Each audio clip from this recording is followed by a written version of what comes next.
Bonjour tout le monde, j'espère que vous allez au mieux, en tout cas compte tenu des circonstances qui sont un peu agitées. Aujourd'hui, j'aimerais m'adresser aux investisseurs de long terme qui ne savent plus trop où mettre leurs fonds ou alors quand investir ou réinvestir, notamment à cause d'incertitudes macroéconomiques autour par exemple de l'inflation ou la hausse des taux d'intérêt.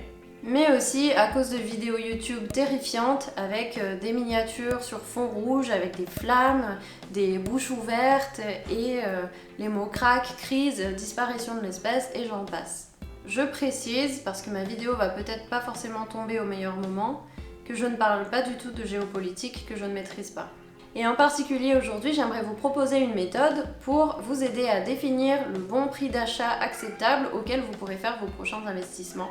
Un prix avec lequel vous vous sentirez à l'aise à long terme, presque quel que soit le contexte, parce que vous aurez pris suffisamment de marge. Et à la fin de la vidéo, je vous parlerai d'un petit outil qui est disponible sur boursière.fr et qui vous permettra d'appliquer la méthode sans avoir à faire les calculs par vous-même et de jouer avec vos hypothèses de départ. On le verra, mais je préfère le dire déjà dès le départ, il faut que vous soyez le plus conservateur possible en appliquant cette méthode, parce que les résultats vont être très sensibles aux hypothèses que vous allez faire. Plus vous prendrez de marge, plus vous serez serein pendant toute la durée de votre investissement. Et c'est quand même pas mal de rester serein. Pour investir à long terme, il faut avant tout identifier des projets qui peuvent résister à l'épreuve du temps. Et pour ça, vous pouvez regarder 3 critères en particulier: les avantages concurrentiels, la situation financière du projet et le prix auquel vous allez faire votre investissement. On peut prendre comme exemple d'investissement l'action d'une entreprise. Les avantages concurrentiels sont les éléments qui rendent l'entreprise difficilement remplaçable et qui lui permettent aussi d'agir sur ses prix quelle que soit la situation macroéconomique. Ça peut être grâce à une technologie qui serait difficile à reproduire pour la concurrence, mais ça peut être aussi grâce à une marque forte avec une histoire qui plaît à son public. La santé financière de l'entreprise, elle, va s'évaluer par sa capacité à financer ses activités courantes, mais aussi à rembourser ses dettes, quel que soit le contexte. Pour ça, il y a plein d'indicateurs et c'est pas vraiment l'objet de la vidéo, mais par exemple, vous pouvez regarder le volume de dette par rapport aux capitaux propres de l'entreprise. Et enfin, une action peut être un bon candidat pour être un investissement de long terme si jamais vous pouvez l'acheter à un prix acceptable. Et votre prix plafond doit être défini en prenant des paramètres qui sont suffisamment conservateurs pour vous permettre de vous protéger si jamais il y a des variations dans le contexte macroéconomique. Dans le cas de l'immobilier, un projet à l'épreuve du temps serait caractérisé par un excellent emplacement, dans un immeuble peu énergivore, dans un quartier qui est bien desservi et commerçant, et dans un environnement où les populations ont des revenus qui sont suffisamment élevés compte tenu des loyers. Et bien entendu, le crédit que vous prenez n'a pas un impact trop élevé sur vos finances au quotidien. Un impact négatif, j'entends. S'il est positif, tant mieux. Et comme vous le savez maintenant, dans la suite de la vidéo, on va se concentrer sur un critère en particulier qui est donc de définir le bon prix auquel acheter votre investissement. Le grand principe de l'investissement, ça va être de renoncer à quelque chose aujourd'hui dans l'espoir d'en avoir plus ou d'en profiter davantage plus tard. Sinon, on ne le ferait pas parce qu'on aime bien les choses dans le présent. Par exemple, je suis prête à renoncer à 1000 € aujourd'hui si on me dit qu'en contrepartie, tous les ans pendant 5 ans, je vais percevoir 500 €. Et une façon d'estimer le bon prix pour un investissement, c'est de faire l'exercice inverse. C'est-à-dire qu'on va regarder tous les montants que l'investissement va nous rapporter dans le futur et rapporter ces montants du futur à la valeur qu'on est prêt à leur donner aujourd'hui. Par exemple, j'estime que cet investissement va me rapporter 500 € par an pendant 5 ans et pour ça, je considère que je suis prête à payer 1000 € aujourd'hui. Si le prix qui m'est proposé au-dessus, ça m'intéresse pas.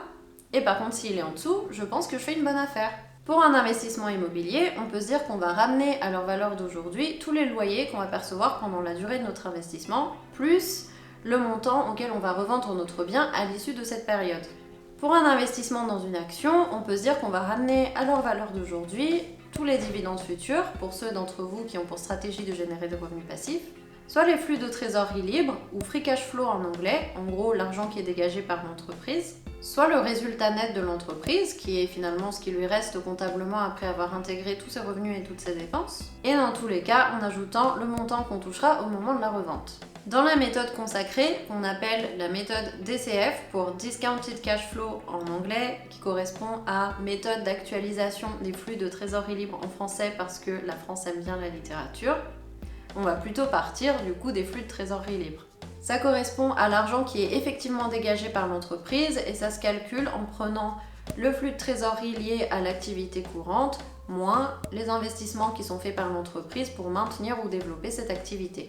Mais dans les faits, vous pouvez facilement trouver les montants historiques sur internet sans avoir à faire de calcul.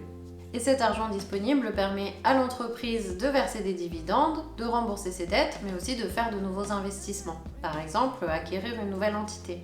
Maintenant que vous êtes prêt psychologiquement, on est parti pour faire un calcul du prix acceptable avec la méthode DCF. Et pour l'exemple, on va prendre l'action de l'entreprise Alphabet, la maison mère de Google. Comme ça, c'est parlant pour tout le monde. Bon, après, si vous connaissez pas Google, qu'est-ce qu'on va faire ? Dans un premier temps, il faut calculer la croissance qu'on peut espérer pour nos free cash flow futurs. Donc je dis free cash flow, mais bien entendu, on peut penser au loyer, on peut penser au résultat net, on peut penser à tous les montants que vous voulez que votre investissement va vous ramener dans le futur. Idéalement, il faudrait même calculer un taux de croissance spécifique pour chaque année, c'est-à-dire définir le montant que vous allez toucher effectivement chaque année. Mais pour l'instant, on va aller au plus simple, prendre un taux de croissance qui est toujours le même, juste pour expliquer la méthode, et ensuite vous pourrez affiner comme vous voudrez. Une façon de faire ça, c'est de regarder la croissance moyenne sur les années passées, et je vous recommande de prendre des périodes suffisamment longues, du style 10 ans, pour atténuer les exceptions. Pour l'exemple, j'ai regardé la croissance moyenne du free cash flow de Google sur les 10 dernières années, et ça me donne 22%. Pour l'instant, je garde cette valeur pour expliquer la méthode jusqu'au bout, mais en réalité, il est assez difficile pour une entreprise de maintenir ce taux de croissance, surtout une fois mature. Donc on fera varier un peu ce paramètre plus tard pour voir à quel point il impacte notre prix final. Donc pour l'instant, on reste sur nos 22% de croissance tous les ans. Maintenant, on peut calculer les free cash flow qui seront réalisés chaque année de la période pendant laquelle on va conserver notre action. Ici, on va garder l'action 10 ans et on va considérer que tous les ans, on génère 22% de plus que le montant généré l'année précédente. Et pour avoir la valeur initiale, ou une valeur de départ, vous pouvez juste rechercher un free cash flow réel dans l'historique de Google. Comme je l'ai mentionné, si vous avez plus d'informations, vous pouvez bien entendu affiner le montant que vous allez percevoir chaque année au lieu de juste appliquer les 22% de croissance. Et enfin, on va calculer le prix de revente de l'action à l'issue des 10 ans. Par exemple, en prenant la valeur comptable de l'entreprise ou en regardant le ratio actuel entre capitalisation et free cash flow et en appliquant ce ratio au dernier montant qu'on a calculé à l'issue de notre période de 10 ans. Dans notre exemple, la capitalisation actuelle divisée par les free cash flow actuels, ça nous donne 29. C'est en gros la cherté. Donc si on prend le dernier flux de la période de 10 ans et qu'on le multiplie aussi par 29, c'est-à-dire en considérant qu'on aura la même cherté, ça nous donne la capitalisation que Google pourrait avoir dans 10 ans et donc le prix auquel on pourrait revendre l'entreprise. On passe à la détermination de votre prix d'achat acceptable compte tenu des rendements que vous exigez. Le taux minimum de chez minimum que vous devez prendre comme base, ça va être le taux sans risque. Ça ne fait pas de sens d'aller en dessous. Pour moi, le véritable taux sans risque qui est facile à générer, c'est celui du livret A, qui est donc de 1% aujourd'hui. Mais mettons qu'on prenne des obligations US à 10 ans ou qu'on trouve un super bon fonds euro, on va prendre 2%. Ensuite, vous devez ajouter le rendement supplémentaire que vous exigez et qui vous permet de justifier le fait de prendre plus de risques qu'avec un investissement sans risque. Logique. Pour être le plus serein possible, votre rendement supplémentaire doit être largement au-dessus du niveau de l'inflation, au-dessus du rendement que vous pouvez attendre d'une stratégie passive et qui donc vous permet de prendre moins de risques. Et si vous pouvez encore ajouter une marge, c'est encore mieux. Si on se dit qu'on craint une inflation qui pourrait aller dans le pire des cas jusqu'à 10% et qu'on se dit qu'on peut aussi générer à peu près 10% par an en investissant dans des ETF très très larges, alors on va prendre une marge et demander plus, mettons 13%. Et maintenant, on ramène tous les montants futurs qu'on a calculés à ce qu'on est prêt à payer aujourd'hui. La formule pour faire ça est la suivante. Vous prenez chaque montant à actualiser et vous allez le diviser par 1 plus le rendement exigé, puissance, le nombre de périodes qui vous séparent de la réception du montant. Donc c'est parti, on fait ça pour tous les montants qu'on a prévu de recevoir sur la période de 10 ans et bien entendu on le fait aussi pour le montant qu'on touchera au moment de la revente à l'issue des 10 ans. La somme de tous ces flux nous donne la capitalisation qui nous paraît justifiée aujourd'hui, c'est-à-dire le prix auquel on serait prêt à acheter l'entreprise tout entière aujourd'hui. Dans notre exemple, ça nous donne une capitalisation totale de... Je vais vous l'afficher parce que honnêtement, je ne sais même pas comment lire un nombre aussi long.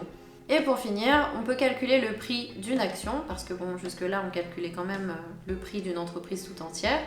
Et pour ça, c'est très simple, il suffit de diviser la capitalisation qui nous paraît justifiée par le nombre d'actions existantes.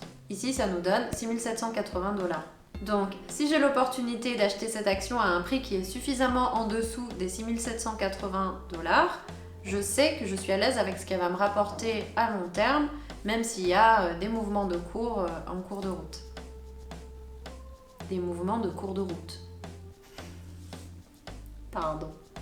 Le risque serait à réévaluer si jamais quelque chose change fondamentalement dans la capacité de l'entreprise à poursuivre ses activités ou poursuivre sa croissance. Par exemple, on peut penser à Disney qui a dû fermer ses parcs pendant des longs mois à cause de la pandémie, elle n'a pas généré les résultats qu'elle devait générer pendant la période.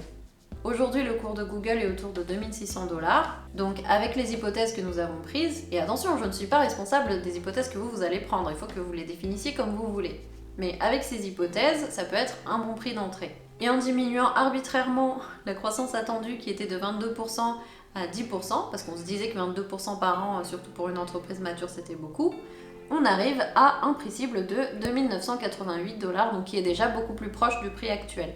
Après tout ce qu'on s'est dit là, si jamais vous n'avez pas envie de faire tous les calculs par vous-même, ou que vous n'avez pas besoin de construire un modèle qui soit vraiment très précis, alors il y a un petit outil qui est disponible sur boursière.fr et qui vous permet de renseigner 8 toutes petites informations pour ensuite calculer automatiquement votre prix cible rapido. Je ne sais pas pourquoi, j'ai l'impression que je dois le préciser, mais c'est gratuit, je ne vais pas vous vendre des additions et des divisions. Vous devrez renseigner les types de flux que vous voulez actualiser, donc ça peut être les free cash flow comme dans la méthode traditionnelle, ça peut être le résultat net, ça peut être le bénéfice par action si vous voulez directement raisonner par action, ou le dividende par action. Ensuite, vous renseignez les détails de l'investissement que vous aimeriez faire, c'est-à-dire le nombre d'années pendant lequel vous aimeriez détenir votre investissement, le prix auquel vous pouvez le faire aujourd'hui, et le nombre d'actions existantes, si jamais c'est applicable.